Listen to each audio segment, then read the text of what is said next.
Welcome to Building the Future, hosted by Kevin Horick. With millions of listeners a month, Building the Future has quickly become one of the fastest rising programs, with a focus on interviewing startups, entrepreneurs, investors, CEOs, and more. The radio and TV show airs in 15 markets across the globe, including Silicon Valley. For full showtimes, past episodes, or to sponsor the show, please visit buildingthefutureshow.com. Welcome back to the show. Today we have Jim Barnish Jr. He's a general partner at Morgan Hill Partners. Jim, welcome to the show. Hey, Kevin, how are you? I'm very well. Yourself? Doing great.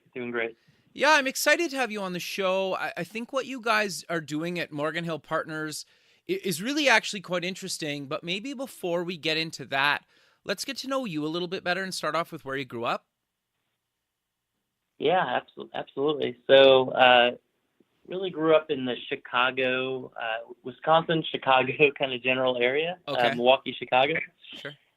Made my way down into the Missouri area for college at University of Missouri. Okay, what did you take and And why? I went to University of Wisconsin first. Okay. And I got my bachelor's in business administration and management. Okay. Made my way down to Missouri for journalism. Thought I wanted to be on the big TV Sure. for broadcast journalism and strategic communications. And then upon graduating, thought that I had really had enough on the journalism side and wanted to get back into business. Went back for my MBA. Okay. And went back for that at the University of South Florida and got my master's in management there as well. Very cool. So walk me through your career up until what you're doing now, because you've done a ton of stuff. Yeah. So I started working in strategy and operations, really mostly focused on mergers and acquisitions, M&A. Okay. And some other operational roles at a really early age, and continued down that path really throughout college. After college, I worked as an operational district manager before making my way into kind of the coalescing world of technology and consulting at Tribridge Okay. here in Florida, which is where I really kind of hit my stride.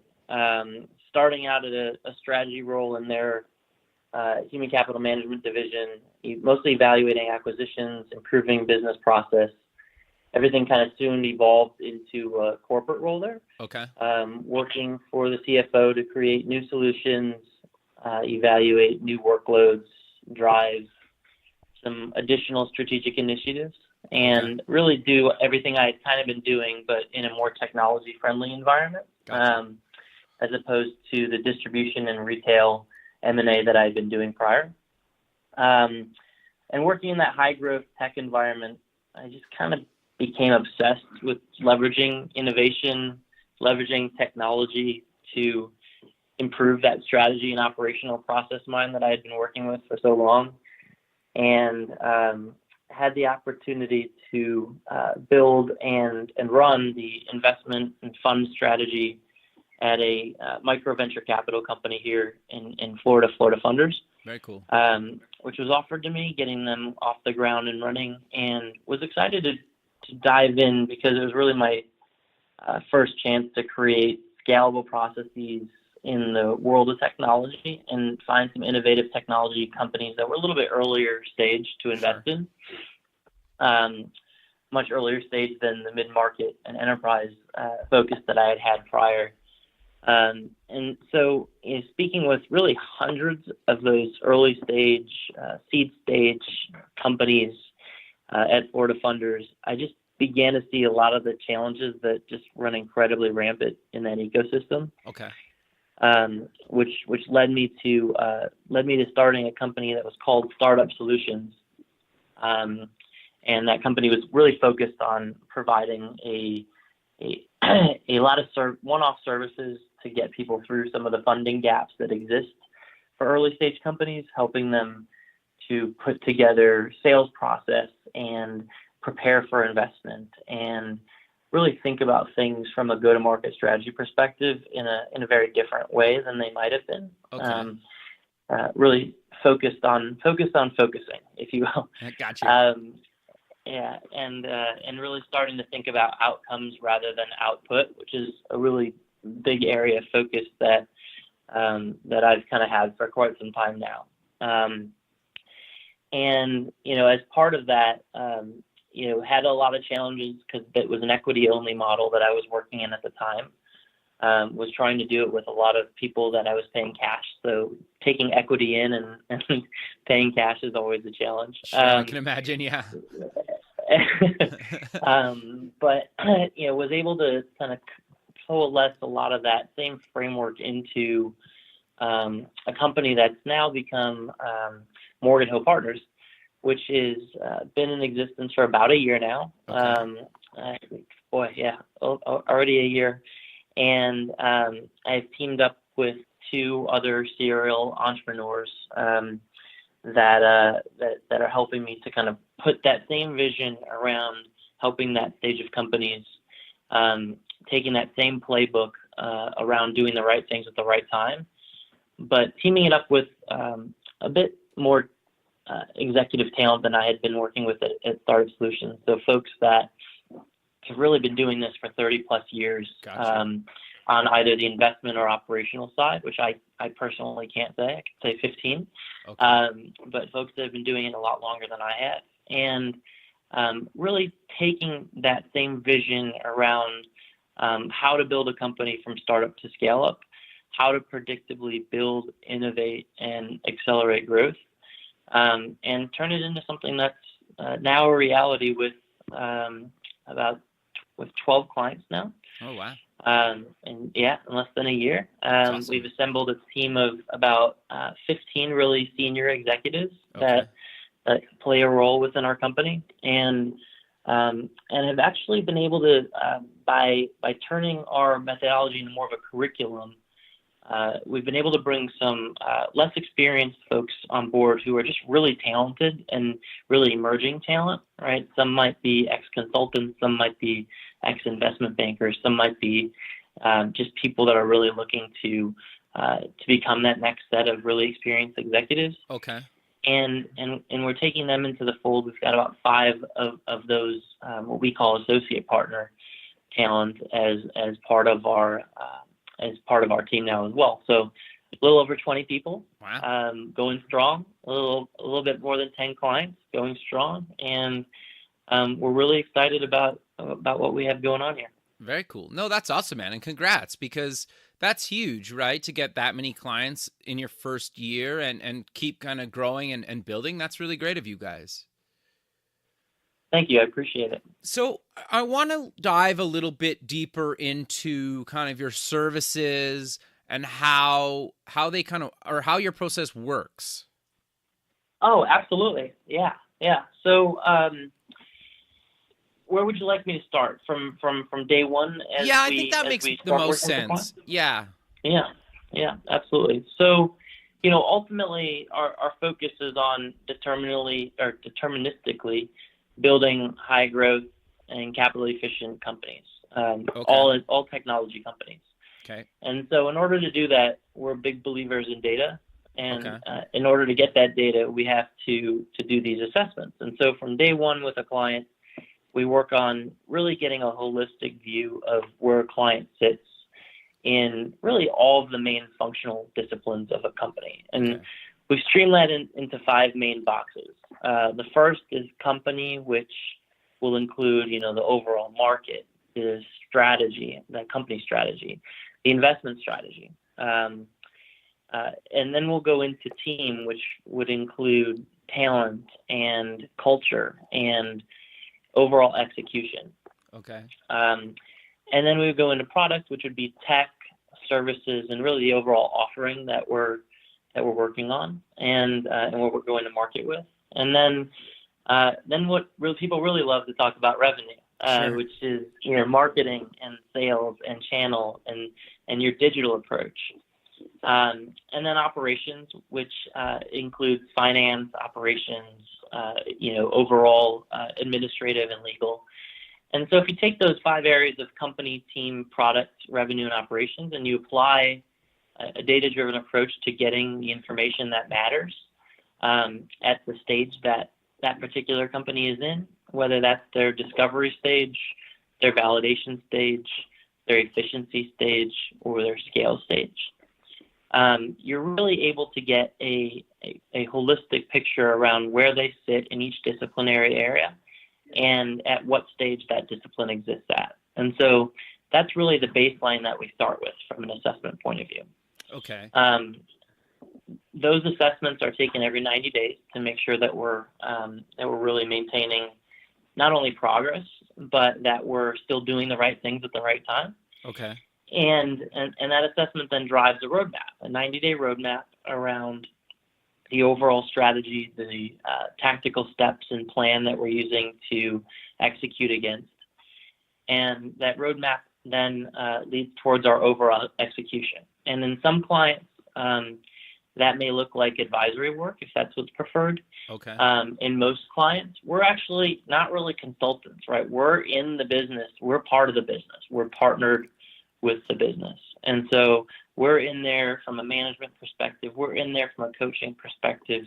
We're in the business helping them iterate, test, and execute on the roadmap that we provided. Okay. And that's what we really love doing. Sure. So we just really love building those high growth companies in that way, from assessment through roadmaps through execution. No, that's very cool. So what types of verticals do you guys like to play in, or does it not really matter? Well, it always matters. Okay. Sure. I would say, while we focus on while our message is on technology companies as a whole, okay, we have some very unique operating partners in many of the industry expertise areas. Okay. So Harold is one of our partners and is an expert in fintech. He was at AllianceBernstein as an executive for years. Sure. Went into fintech and has been doing fintech for 10 plus years, and now has decided to come into the Morgan Hill fold to execute on very focused fintech companies in many areas, fintech or insurance. Dwayne was a very high-level executive for IBM. Okay. Went to run Amadeus's Americas practice, and so he now runs our travel and transportation practice after doing a lot on the strategy side for both of those companies. Those are a couple examples, and as I said, we've got about 15 of them. I won't go into all of them, but sure. Whether it's fintech or travel and transportation, or if it's education, ed tech, or HR tech, or IoT, or real estate tech, there's a number of different verticals or sectors that we concentrate on, and we've really tried to cover the full map of any industry that you could see within tech across all of our partners. Okay. So at what point should somebody come to Morgan Hill Partners? Where do they need to be in their stage of business? Yeah, if there's a company that is raising capital or looking to raise capital, okay, actively hiring executive talent, and or had a recent executive level departure, whether that's a CEO, CTO, et cetera, or just in general trying to generate more sales. Okay. That's between the what we call discovery stage, which is really having an MVP in place, having some existing infrastructure around raising their initial capital, okay, or through scale stage, which in our case applies all the way up until $50 million in annual revenue. Got you. So really anything under $50 million, okay, is where we tend to focus. 50, right? That's what you said. 50 million. Yeah, okay. I just want to make sure I heard that correctly. That's oftentimes when we'll have a company hands off to something else, or they'll likely be well on their own at that point. Most of our clients sit between the 1 million and 10 million annual revenue stage. Sure. Okay. So you say something on your website that I find quite intriguing, that you invest a portion of your fees back into a business. Do you want to talk about that and why you guys decided to do that? Yeah, absolutely. So it's a great question. So, ultimately, talent is one of the hardest things to come by these days. Sure. Right? Sure. Ultimately, there's a huge talent gap where especially companies of this size just can't afford the executive talent they need Right. to excel in every discipline. And up to 91% of early stage companies find talent somewhat or extremely challenging to find. It's probably one of the most, if not the most important issue affecting most companies. Sure.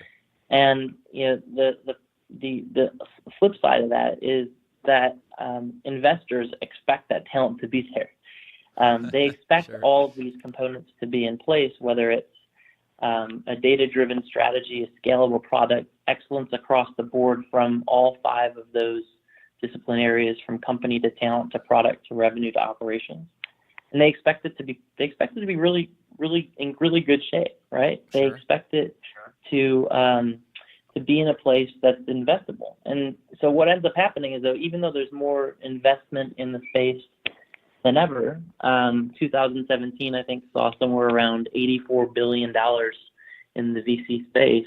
Wow. There were less deals invested in than the last year, right? So more money is going to less deals, and that's largely because companies have a lot of these gaps. Interesting. And so in order to fill that gap, you can't just fill it with any talent. You can't just hire the talent because you might not have the investment to do so. And so companies are just left to either do nothing or hire executives that are focused in one area and ignore some of the other areas. And so what we've tried to do is not only coalesce some fractional executive talent where we can bring people in a fractional basis, which helps cut costs, Sure. but we can do so in a model that is a little bit easier for earlier stage companies to digest, where if they defer a certain amount of that towards whatever that milestone is, or towards defer a certain amount of our cost towards whatever certain milestone exists, whether it's raising capital or reaching X dollars in sales, we then take a bet on the company by deferring that into some type of equity stake. And what we found is that as long as we are very low on the cap table and still align ourselves as a partner, not only do the companies believe more that we're seeing them as a success because we're taking our bet on them, Right. but investors see it as having some sort of kind of safekeeping where we're almost getting the majority of our deals from the venture community, from the investment banking community, where they're seeing deals that they love, but they're just not ready to fund. And they're handing them over to Morgan Hill to help clean them up and get them into a better state so that they become investable. Got you. And so it makes the equity piece a little bit easier to understand on all 3 sides of the equation between Morgan Hill, company, and investor, when there's that storyline in place and everyone wins essentially. Got you. No, that makes a lot of sense. And the fact that you guys have a bunch of relationships with investors and other kind of firms that have done it in the past give you a huge advantage. Is that fair to say? Yeah, absolutely. There's really nobody else in the space that's doing things and approaching things the way that we are. Okay, but you guys, other than giving back a portion of your fees, you are not putting your own capital in. Is that correct? That is correct. Okay. Although we will have some sort of a fund by the end of this year or early next year that Okay. we're working off of that will. And we do have a lot of high net worth individuals on our team that sometimes do really like a deal and decide to contribute individually away from the firm. Our core focus from an investment standpoint is facilitating the right connectivity between the right investor and the right company, Okay. and helping that company get to a place where they need to get to in order to be successful raising. Okay. No, that makes a lot of sense. And I guess having people coming from a numbers banking background to help with pitch decks and other documentation to show to almost their friends, right, is really, really useful and very time saving. Is that fair to say? Absolutely. Absolutely. So I want to dive a little bit deeper though into the process. So I come to you with my company and we're doing something in the fintech space. walk me through a little bit more of how you work with me and get me through those phases. So specifically, do you mind if I do it from a less specific place? Sure. Yeah, no, totally. That's fair. In terms of industry? Sure. Yeah, because ultimately a lot of these engagements look the same, and they really all start with, rather than industry, they all start with goals, right? Okay, makes sense. We try to establish the long-term goals of that client, and it could be setting the company up for sale. It could be setting them up for a large investment round. It could be just overall profitability, right? But oftentimes there's at least two components. One is raising capital or something from a capital perspective, and the other is attaining some high growth objectives as part of that. And so once we understand what those long-term goals are, we can back up into some shorter-term goals, be it 6 or 12 months, and then ultimately back those into quarterly goals that we're able to use as part of our, if you remember, our assessment roadmap execution phase. Yeah. As part of our assessment, using those goals as a guide to then set the guideposts in motion in order for us to attach the right roadmap that then helps us to achieve success in that particular quarter. Okay. That quarter is then translated into a full project plan, right? And we have a platform that we work off of, a digital platform that all of our clients use. Okay. That really holds everything useful in terms of what we're working on. So it's going to hold their data room where they're going to have everything that we're working on with them ready for the type of investor that they're looking for and able to hand it over with ease. They're going to have, in many cases, a CRM because they might not be ready for a full CRM in HubSpot or Salesforce, but they're going to need to catalog not only investors but also their sales efforts as well. They're going to have a catalog of all of our meeting notes and the way and the things that we're doing with the company. And then to make it more meaningful, our own methodology is housed within the same platform. So it's really just a simple move over from our methodology into a work stream that we're working on with the company. And it basically just scales over into their individual user instance, and it becomes the input that we're working on with them that are driving the workshops, that are driving the ultimate outputs. And so it makes it really a meaningful process as we're going through this assessment roadmap execution, where everyone's held accountable through the same platform. Everyone's has a transparent view into what every single person is doing, whether it's Morgan Hill or the company, and it really drives progress in a company. No, that makes a lot of sense. So, do you guys stick to certain geographical regions, or where do you guys like to focus? We are based out of Tampa, St. Pete, and New York. So we have two main offices. But our partners, our senior partners, are spread throughout the United States. So we have partners in California. We have partners in Chicago. We have a partner in DC area. So to give you an idea, kind of all over the nation. But we really try to focus on either already emerged tech cities or emerging tech cities. Sure. So Tampa being one of those that isn't quite yet on the map as an Austin or a San Francisco, but it is well on the way. Those are a lot of the cities that we're trying to concentrate on that have a lot of potential to drive tech and innovation over the next decade. Sure. No, that makes a lot of sense. So I'm assuming at some point, do you guys at least have one of the partners or a few of your team members actually meet the people in person? Or do you do a lot just over the phone or video, or a bit of both? Or walk us through that process. Yeah, a bit of both. Okay. Just like we try to encourage our clients to not hop on a plane as much as possible and do their sales through a digital way in order to minimize costs. We try to do that with them as well by providing a digital framework, but we absolutely have to do a lot of this in person. And so we try to find partners that are at least in the vicinity of their area, whether it's the exact city or not, so that not only in our quarterly review process, but also in regular check-ins, we definitely do get a lot of face time. Sure. I guess it's super important, right? You can only do so much in video chat or screen sharing or that kind of thing. Sometimes it's nice to actually sit in a room with somebody or go for dinner or beer or coffee or whatever, right? Yeah, absolutely. Though you would be surprised how much you can get done if you have the right frameworks in place from a remote viewpoint. Sure. Is there any tools you recommend that have worked well for you guys working remote then?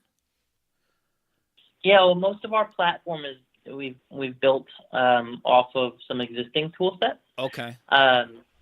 So that's the main product that we work within from a tool set perspective. But we definitely use all the major, all the major ones out there, including Slack and those of the sort for communication as well. Okay. No, that makes a lot of sense. So I'm curious, you mentioned something to me before we started recording, and you kind of touched on it, but I want to dive a bit deeper. You mentioned there's a big investment gap. Do you want to talk about what that gap is and why you think there's such a big gap in that investment range? Yeah, sure. I kind of touched on it when we started talking about where we try to help companies. Yeah. From that seed stage through really Series B focus from a raising capital perspective.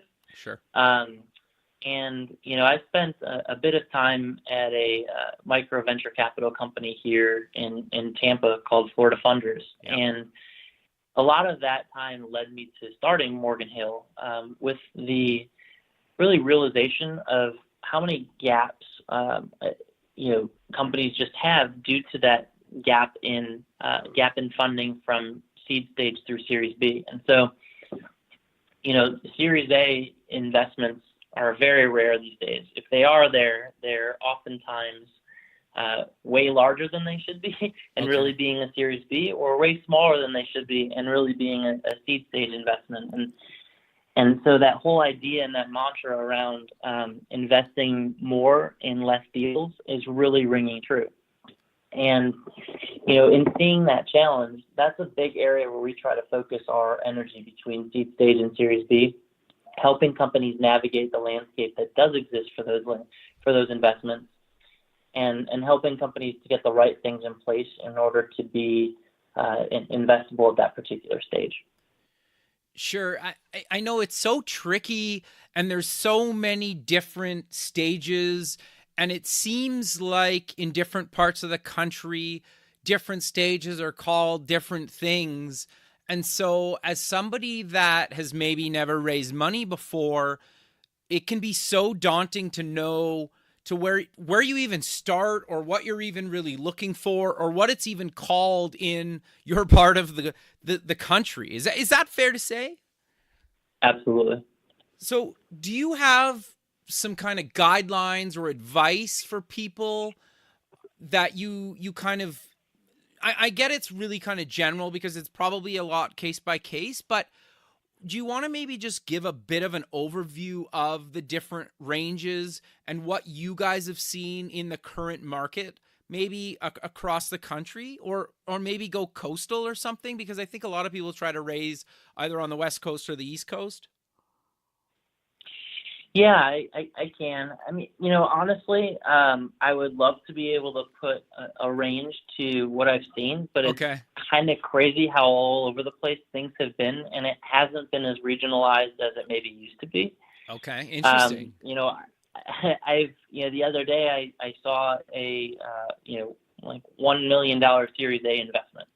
Well, that's not a Series A investment. That's really a seed stage investment. Sure. The next day I saw like a $27 million Series A investment. Like, well, that's a little high for a Series A investment, right? So, I think it's more about the fact that was in back-to-back days, or maybe it was a couple days apart, seeing one thing that was 27 times the amount of, of the former that was calling itself the same investment round. Okay. Just really shows and showcases exactly how all over the place those types of investments are today.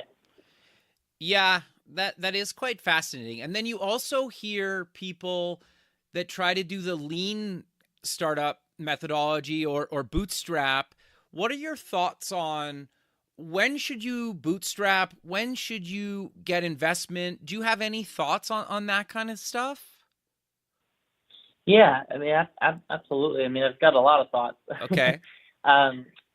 Ultimately, all of that ties back to the stage that you're in. Okay. So, for a discovery stage company that's really focused on, the objective around problem solution fit and understanding getting to a minimum viable product, right? The Sure. investment stage or the investment focus there looks different, as do what the investors are looking for. So that's really beginning the long journey of trying to avoid the many possible missteps and structure a plan that allows a company to fuel its growth intelligently, right? That Sure. might look a lot more like friends and family or bootstrapping than institutional investment, because you're still learning along the way, right? Right. It's more of that conceptual stage in investing, or call it pre-seed stage in investment. And then as you get into the next stage of validation with more of an early stage funding mentality,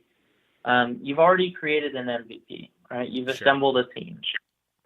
You're trying to showcase to investors what you've accomplished, and that's oftentimes going to look a little bit more like angel investment, right? Angel group investment, maybe some VCs, but very rarely, and that'll be more of that micro VC if it is. And as you start to approach your growth stage, that's really where you start to see, some of these super angels or really large angel groups, right? Where there's clear evidence of progress in the company's development, right? The management team is typically at least almost complete, if not complete, and the product or service has really gone to market and been commercialized already, right? There's enough revenues being generated to obtain the market validation that you've already proved. Sure.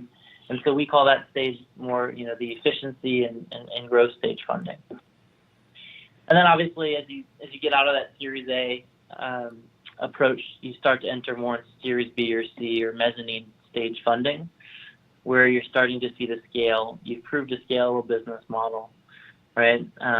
You've fully vetted everything, and you have a very multifunctional team, and achieved some very reasonable, if not accelerated, sales momentum.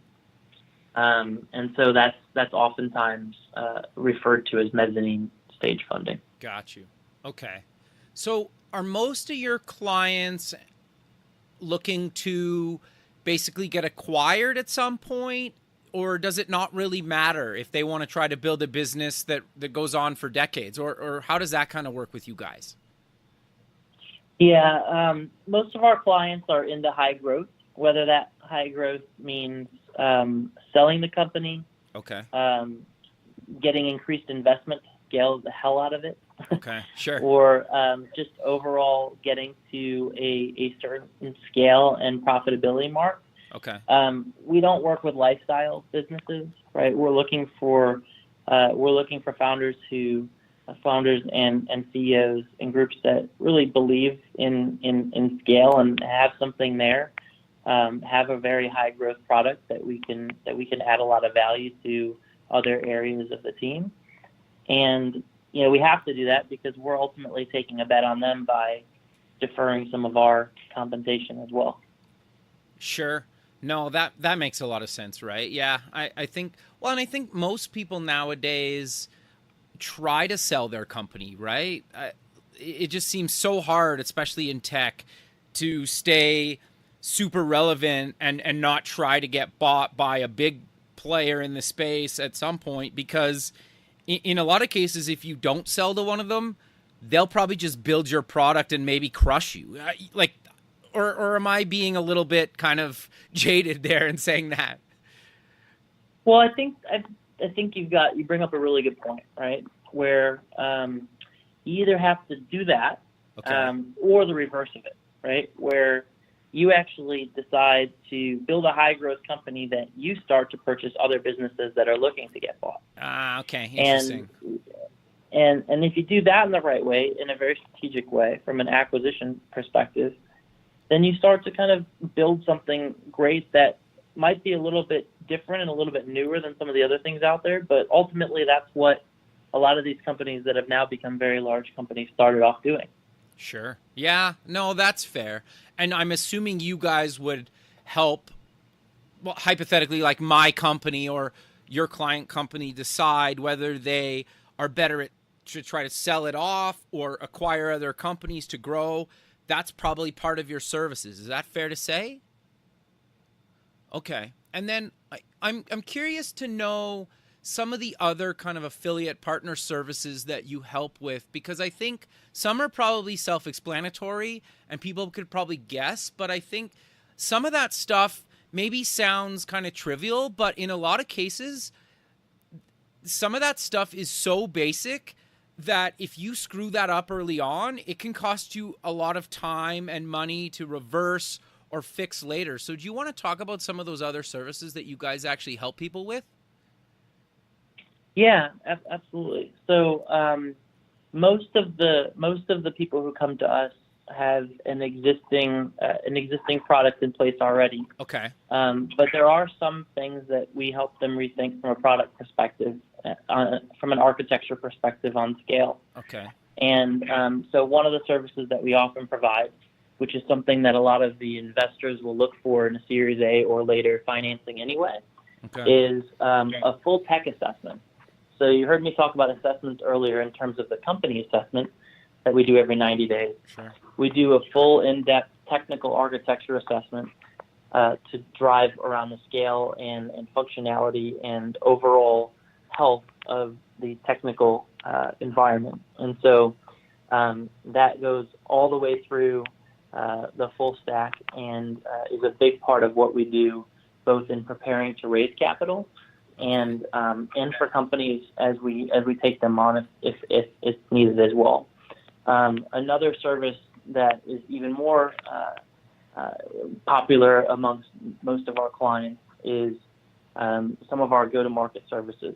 So whether that's early on in the stage around customer discovery or it's full market development from the go-to-market strategy perspective, we are very often becoming the sales and marketing engine of a company, whether that's reporting into the sales VP or in some cases when they're not ready for a sales VP, us acting in that manner in a fractional capacity. And so we get as execution oriented as needed in order to solve for gaps. And when the right time comes to hire full-time talent, we oftentimes help in that regard as well. Yeah, I could very much see that. Makes a lot of sense, right? And you touched on something interesting, just to go back, the tech stack. How often do you guys see where they need to maybe re-platform or rebuild? Is it quite common, or is it not really that common, or somewhere in the middle, or does it really depend? I would say in the world we live in, it's quite common. Yeah, okay, I would agree, but I just wanted your thoughts. Yeah, it's quite common.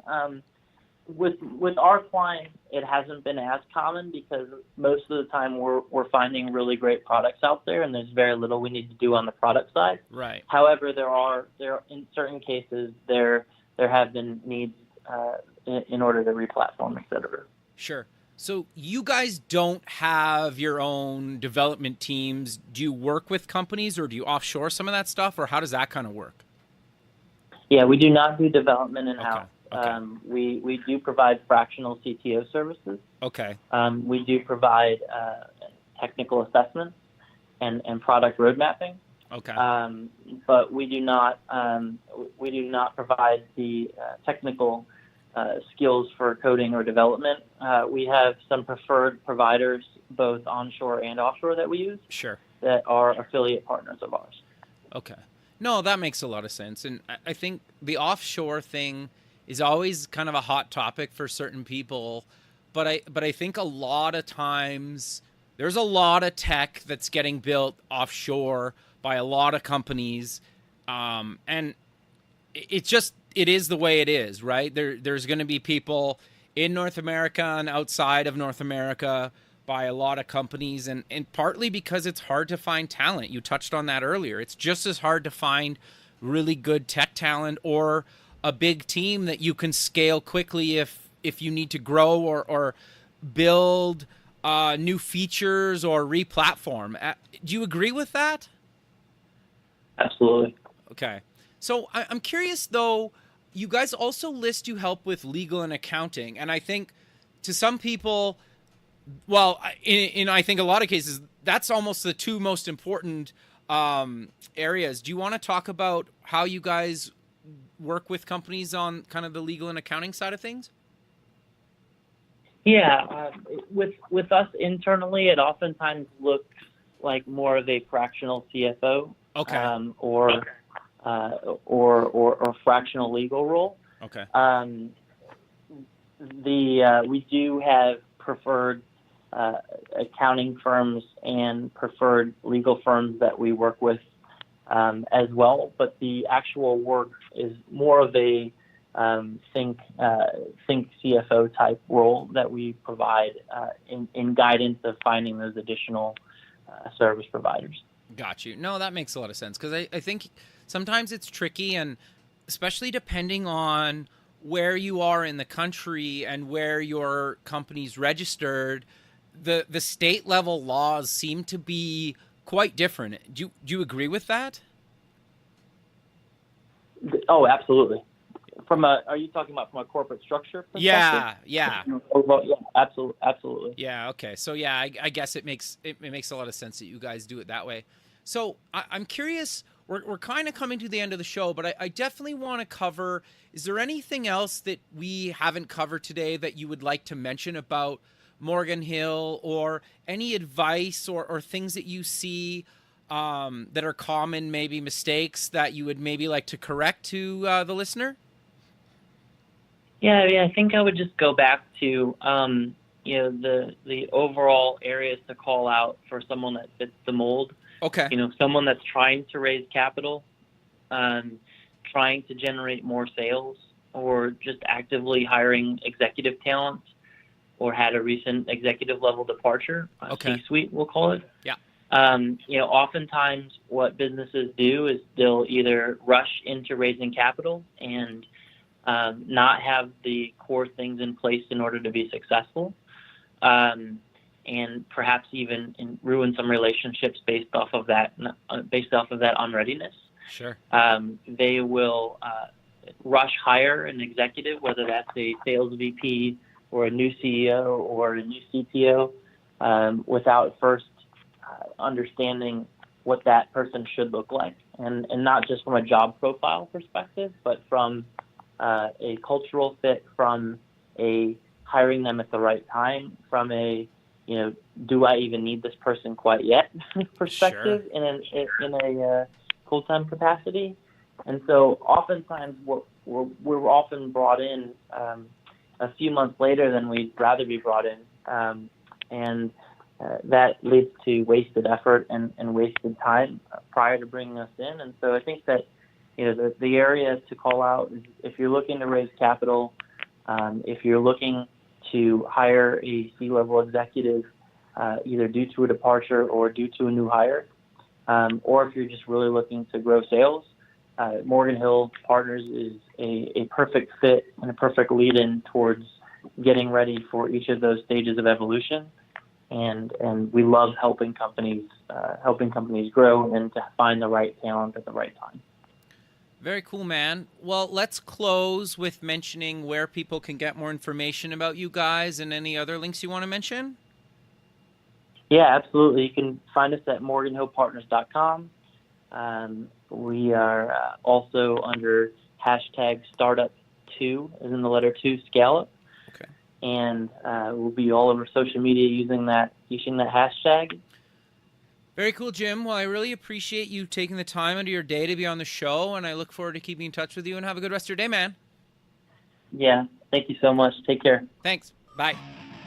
Thanks for listening. Please visit our website at buildingthefutureshow.com to join the free community, sign up for our newsletter, or to sponsor the show. The music is done by Electric Mantra. You can check him out at electricmantra.com and keep building the future.